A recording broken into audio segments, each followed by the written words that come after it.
What's going on, YouTube? Metal Complex here, and today we're going to be taking a look at yet another super overdue knife for review on this channel. This is the Spyderco Delica, but it's not the standard VG10 model. This is actually the, let's see if we can focus, ZDP 189 model. Very excited about this. Have a lot of things to say. As usual, you guys are used to me making 20, 30, 35-minute videos.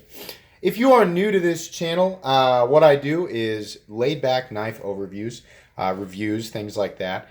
I generally like to put out 4 to 5 videos a week, sometimes more. I'm very enthusiastic about this.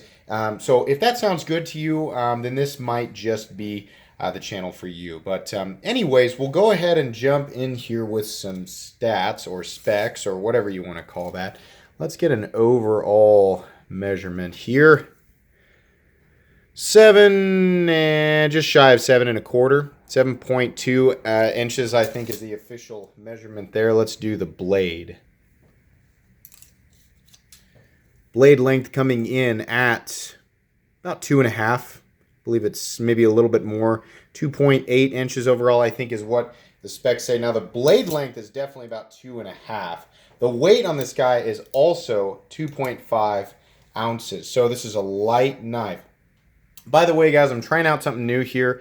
I don't know if this video is actually going to upload in 4K, but I'm trying out 4K. Let me know if it's better or different than some of my other videos or preferable. I heard some people were having trouble with the 60 frames per second that I usually try to record in. So anyways, let me know. Let's do some size comparisons here. First knife up is, of course, the Ontario Rat Model 1.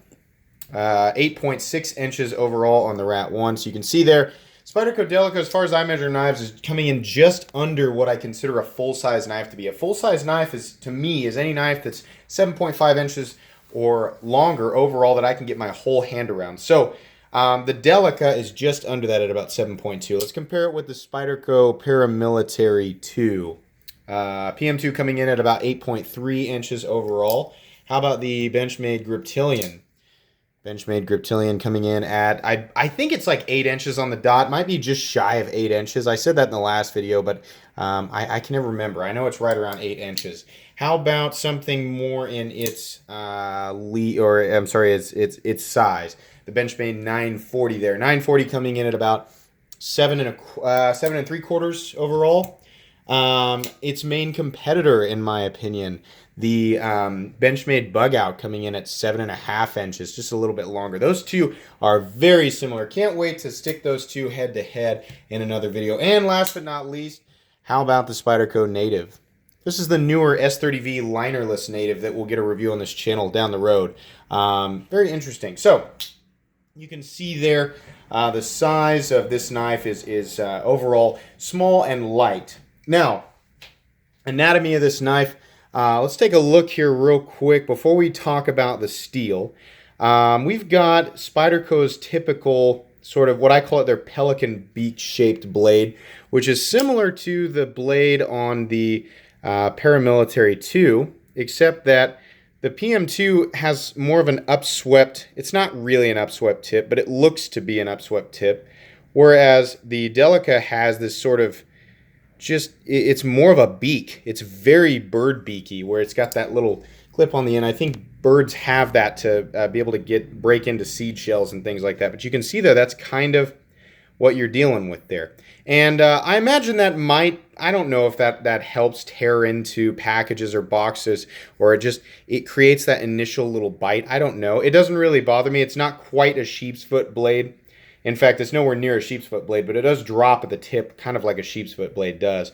This particular model comes with the Ranger Green FRN handles. Now, the VG10 models come in just about every color that you could imagine. So that's kind of cool. As far as I know, the ZDP non-sprint, or the production versions of the ZDP 189, they only come in the Ranger Green. You've got what look like the pin heads on this side, and then on the other side you do actually have access to the innards of the knife via Torx, so larger pivot size, and then that really obnoxious small size that everybody messes up their or strips out the screws and messes up their tools with. But you know, that's fine. Like I said in the last video, as long as you're careful, you should be able to make it work. You have Spyderco's traditional pocket clip here, which is right and left hand tip up or tip down. Truly ambidextrous given the position of the lock here. So that is excellent. You can mount that clip however you like. So that's really, really cool.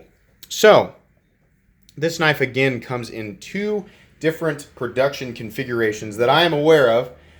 You've got the VG10 configuration, which I'm seeing online. Blade HQ's got it like 74, 75 bucks. I'm sure there are places you can find it cheaper. Then you have the ZDP 189 version, which you can get on Blade HQ for $110, which is kind of the we're up there. I don't know. You know, I suppose I said that the standard version of the bug out was fair at 118, so I suppose I can't really say that's not fair. The reason I am kind of hesitant to call it fair is because I found this on Amazon for 95 bucks.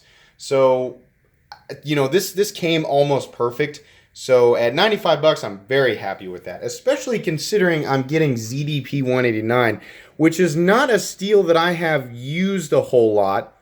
So let me try and give my explanation of it via the research that I did online. ZDP 189 is technically a stainless steel with 20% chromium.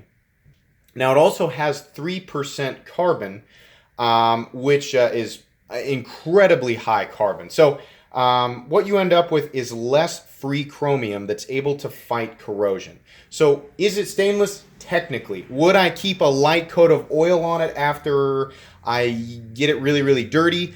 Yes, I would, because I have no idea exactly how well it resists corrosion. What I can say is that it is fairly tough, has a very high Rockwell hardness. Spyderco does 64 Rockwell, but I know ZDP can get up to like 67, which is insanely hard. I don't know a whole lot about the Rockwell scale, but what I do know is each point higher increases exponentially in hardness. And really, the main thing here is that ZDP 189 has excellent edge retention. I don't know if we are slightly better than M4, slightly worse than 20CV, or if it's actually better than both and it's not quite S90V or 110V. I don't know. It's in the same league as those steels. If you pull up some edge retention charts online, you'll find that it's somewhere in that ballpark. So for a steel on a knife that was 95 bucks, yeah, I think that's awesome. I compare this knife to, you know, if you take a very, very cheap car and you add 1,000 horsepower to it. And the reason I say that is because we have a very inexpensive FRN frame with a blade shape that is built for performance and with a steel that is also built for performance. So I think that's really, really cool. In fact, talking about performance, let's go ahead and do the paper cut test here so you can see what we're working with. We'll do 3 passes as usual. Let's go ahead and see if we can focus there real quick. Pass number 1, beautiful. Pass number 2, beautiful. And pass number 3, beautiful. Okay, so this knife is easily one of the, and I know I say this a lot, and I'm always like really, really impressed with every knife that I slice paper with. But as far as resistance on the blade goes, when I'm drawing the belly of the blade through paper, that is one of the sliciest knives that I have ever felt. I can completely understand why so many people enjoy using that Delica blade. It's a .09 stock thick blade that's got Spyderco's, you know, this shape, and it's got the classic flat grind. So behind that edge, you're very, very thin. And what that creates for is just an absolutely excellent cutting edge.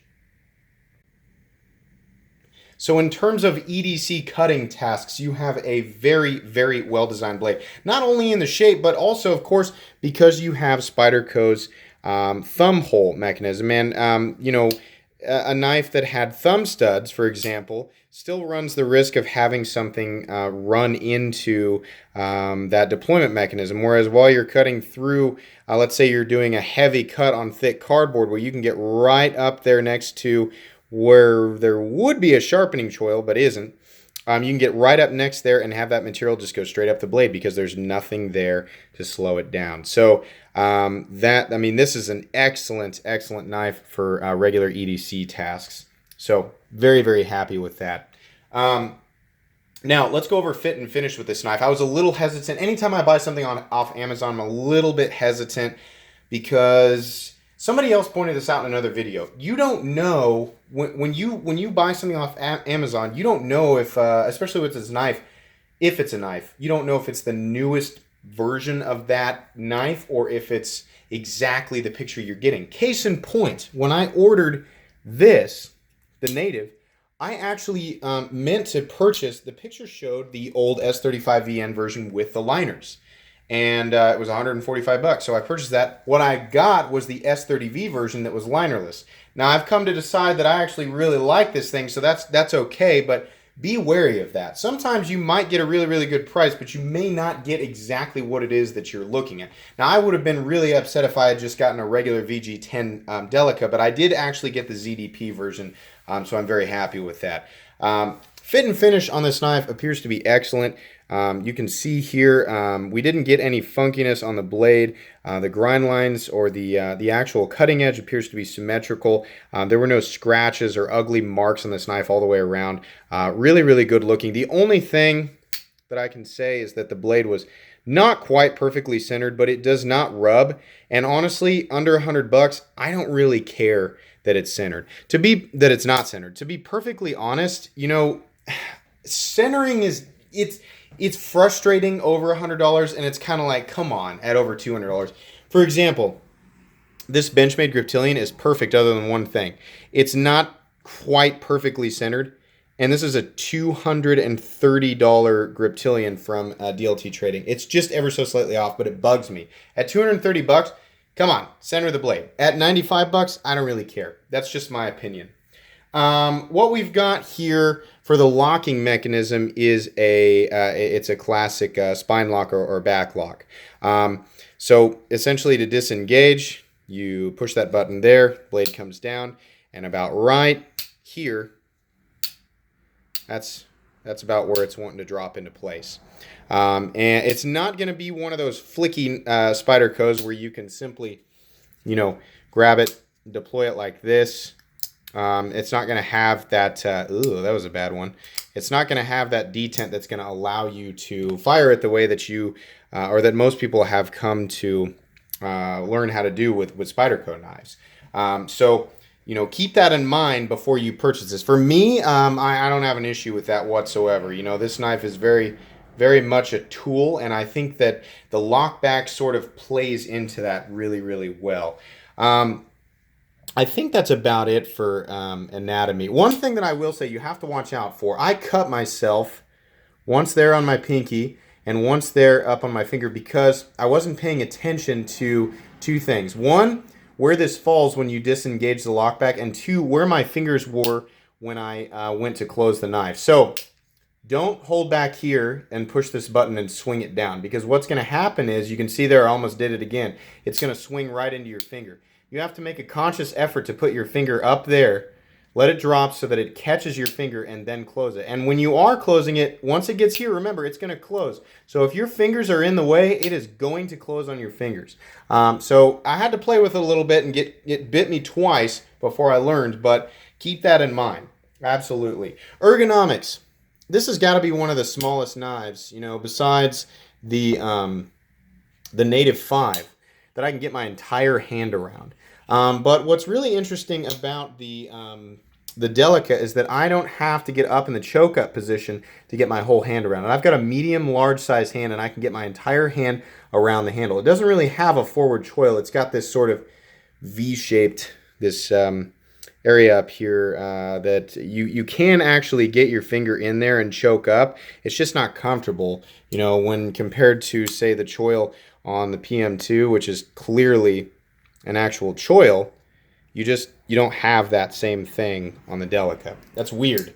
I don't know why they did it like that. It seems to be begging for a choil, but it's not really a big deal because you actually can get your finger up there and do those Spyderco choke up cuts if you really want to. So I'm okay with that. Now, let's talk about, real quick, I want to talk about price again. For the ZDP version, I think 95 to 110 bucks is a pretty good deal. Unfortunately, for the VG10 model, I think 75 bucks is pushing it. you know, especially considering that this knife is not a USA made knife. This knife is made in Seki City, Japan. I don't know if we can get that exactly on camera. Well, there we go. Seki City, Japan is where this is made. So this is not made in the United States. I don't know what it costs to manufacture something in Japan. I have to assume that it costs less than the United States, but maybe I'm wrong. I have no idea. In any case, $75 for VG10 and FRN scales, which, by the way, let me point that out again. These are FRN scales. Now, they are not hollow and fully, they're not solid FRN scales. These are reinforced by a 2/3 or lockback and also countersunk full steel liners that extend all the way back here. So you do have a little more of a feeling of solidity than, say, the Benchmade Bug Out, which has only a 40% cartridge liner and the rest of it is hollowed out FRN. Yeah, I wanted to make sure that I went over that. But anyways, price on the VG10 versions. When you have companies like Civivi that are making, they've got some models that are like $55, I think maybe $60 that are VG10, and they are using G10 and bearings. $75 for VG10 and a lockback and FRN is really difficult to swallow. Now, it's still a great knife. If you're considering that knife for yourself and you can justify it personally, then go ahead. You know, don't let me hold you back from what makes you happy. And a lot of people own like this is a knife that some people collect. Some people own like 50 versions of the Delica, and they have no problem with it. So I'm just from my perspective, what I'm used to buying, what I'm used to seeing in terms of materials for different price ranges, I think the VG10 one at the moment, you know, asked me 2 years ago, it would have been a different story. But at the moment, I think the VG10 model is a little, excuse me, had to stop the video there. Let's talk about the philosophy of carry, who would carry this and why. So I'm going to classify this knife as a light EDC use knife. You know, basically it's in the same exact category for me as the Benchmade Bug Out. You're going to be opening packages, boxes, doing light cutting tasks. You're not going to be putting torque on the blade. Little things here and there. You're going to be, this is like the ideal knife to open Christmas presents with, or if you go to a birthday party to open packages, little things like that. That's the kind of knife that this is. It's not super intimidating. Most people are not going to be ultra intimidated by it either, because it's not a knife that opens like this. It is simply a knife that opens like this.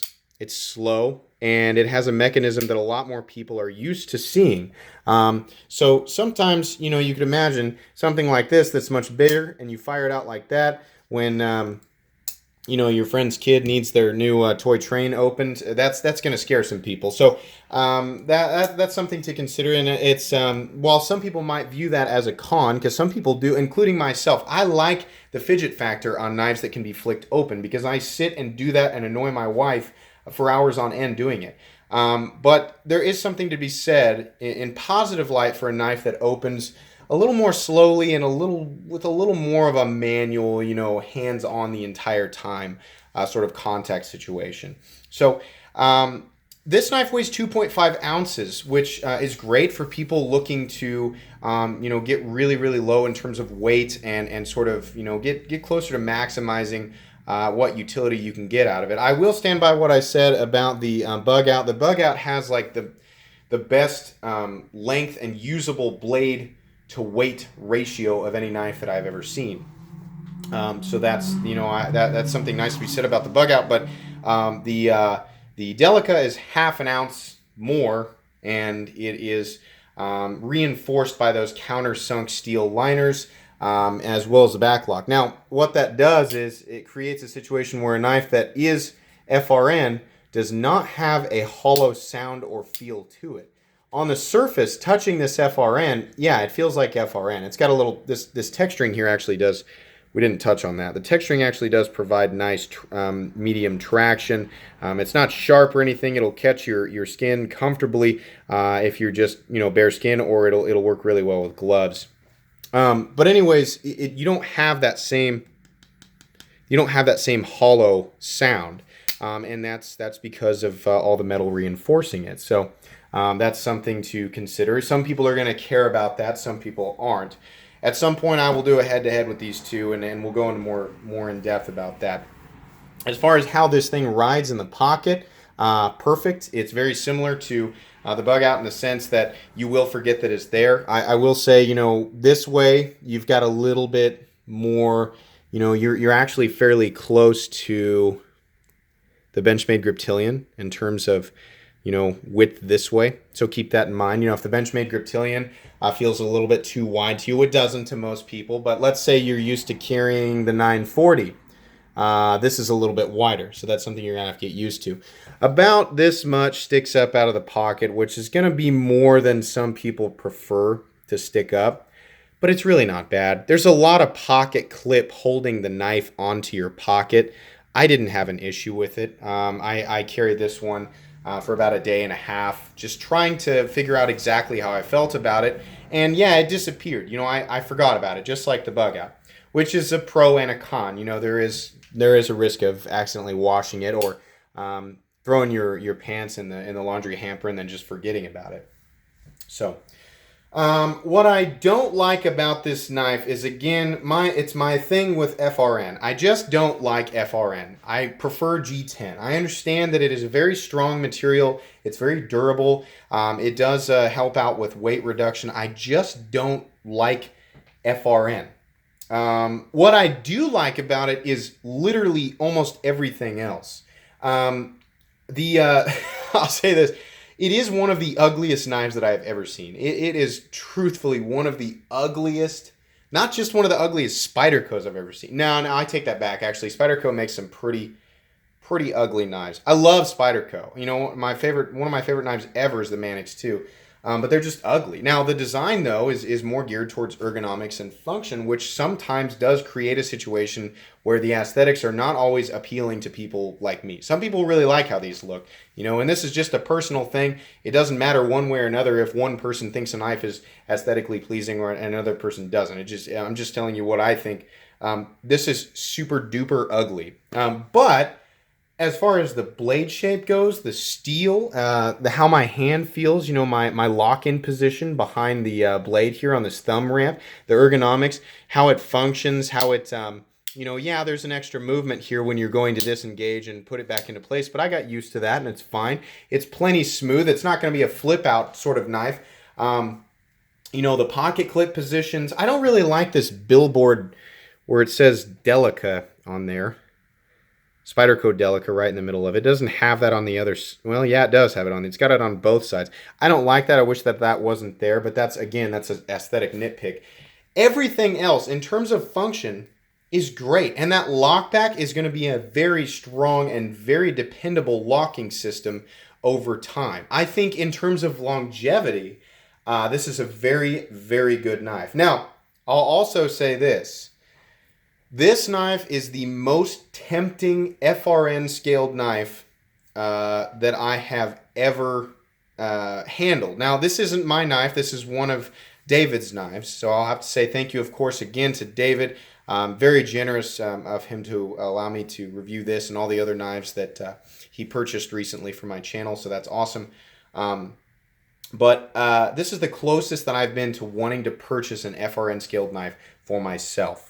I don't know exactly whether or not I'm going to do that. And again, I don't want that to ruin the head-to-head that I'm going to do between the Delica and the bug out, because I still have not made up my mind on which I can honestly say is better.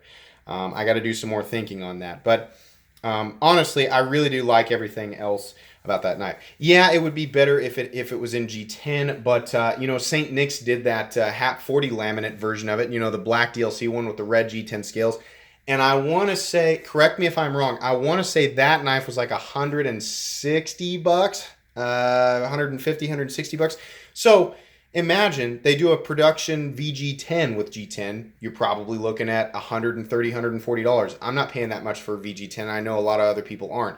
They do the ZDP 189 version. You're probably looking at $150, $160. And that's difficult. I mean, if they did, I don't know. I think they can get away with that with sprints, but I don't know. It's difficult right now on Blade HQ, I noticed you can get Flytanium scales for these. You can get copper, brass, carbon fiber, titanium, all this stuff. And I'm sure you can get aftermarket G10 scales. So if that's something you want to do, you know, maybe try out the Delica first, and then after you've handled it, decide whether or not you love it enough to add something like that to it. Man, I got to admit, though, a titanium Delica is really tempting, even if it did add some weight to it. That'd be really cool.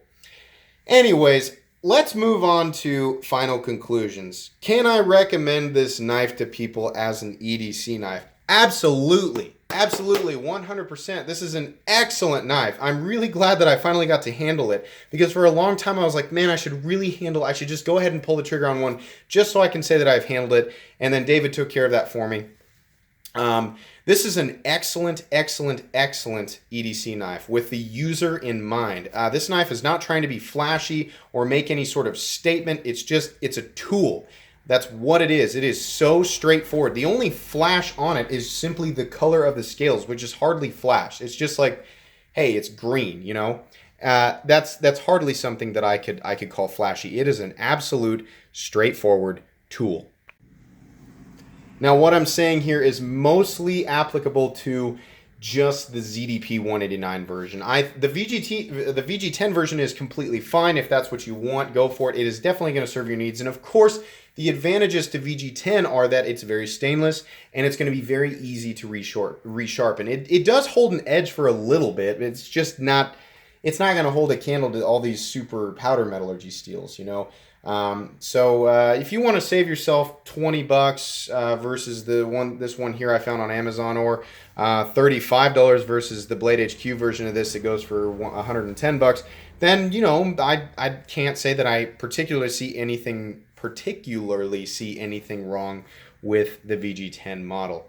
I'm a big fan of Nick Shabazz. This knife has been shown on, I think, pretty much every single episode of Nick Shabazz as a size comparison. I know that he calls it a gem. For the longest time looking at it, I could not figure that out. But that was before I was actually a Spyderco fan. And I have definitely, and this was years and years and years ago. I have definitely become a Spyderco fan. I've learned that the designs are more so about ergonomics and function, and they do 100% put the user first. They think about how the knife is going to fit in your pocket, how it's going to come out, how it's going to deploy, how the blade is going to pass through material. You know, they put a lot of effort into that, and I appreciate that very much about Spyderco. And for the most part, they are very reasonable with their prices. This ZDP 189 Delica is an excellent example of that. I recently made a playlist of my most recommended EDC knives that I have ever handled, or at least the ones that I have handled that are on this channel. And this knife will absolutely go in that playlist. If you'd like to play or go check that playlist out, please do. I very much stand behind everything that I have said about those knives. And truthfully, every knife that I've talked about on my channel. Pretty much gonna be the end of this video today, guys. I think that's really all I can say. If you enjoyed this video, please leave a like. And if you'd like to check out my other content, I do, of course, have lots of videos of knives that are either expensive or inexpensive that I do or don't like. So check those out. And if you enjoy all my content, then please subscribe to my channel, because I have a lot more coming. Also, remember, you can follow me on Instagram at metal_complex. Look for the exact same logo as this YouTube channel. Thanks again for watching, and have a great day.